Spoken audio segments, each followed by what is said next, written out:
Hello and welcome back to Learn Lua on Codecademy. We're in the conditionals and logic section. This is the else statement.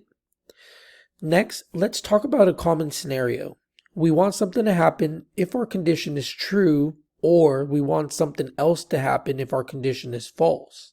We could write this: is hungry is assigned true. If is hungry equals true, then print I need food. If is hungry equals false, then print I am full. Thanks. Having an if statement for every case is messy and it takes more time to write. That is why we have other tools like else statements to pair with it. Here we have is hungry is assigned true. We say if is hungry, then print I need food, else print I am full. Thanks. The example above shows an else statement and can be broken up into the following parts. Else, the keyword telling Lua to create an else statement. Print, I am full, thanks, the code block to execute if is hungry is false. End, this marks the end of the control structure.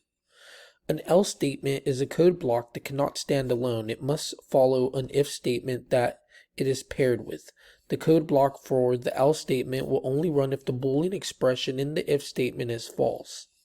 A few other key things to note. The else statement doesn't have its own Boolean expression. It relies on the if statement's Boolean expression being false. We can only have one else statement for every if statement. The end keyword is moved down below the else statement's code block. Our instructions say we're going to create a program for grading an assignment based on a score.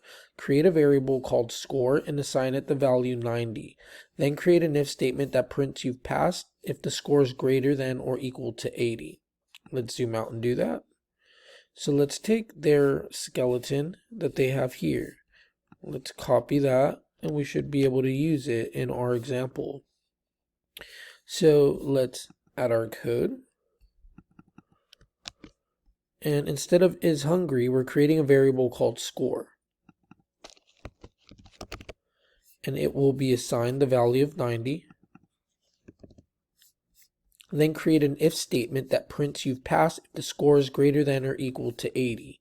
Instead of is hungry, we'll erase this and say score greater than or equal to 80. So if score greater than or equal to 80, then print you've passed. So let's take this out for now. Zoom out, run it. We do get you've passed because 90 is greater than 80. 2 says now create an else statement that prints you did not pass. This code should only run if the score value is below 80. So right under the print here, we can paste back our else, and then we want to switch this with, so this will run if the score is not greater than 80. Let's run it. We do pass.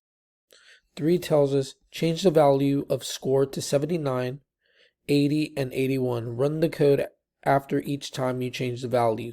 Notice when you've passed is printed and when it is not. Okay, so 79 should say no, we didn't pass. And 80 and 81 should allow us to pass. So you did not pass. You've passed because it's equal to 80. And then 81 also should, you've passed. Awesome. So the else statement basically saves us some code so we don't have to create multiple if statements or be redundant with our code. We simply give our first condition. If that is true, it runs. If not, we could use an else, and that will run if the first does not evaluate to true, the first statement. So as long as you're understanding that, you're getting this lesson, and I'll see you in the next one.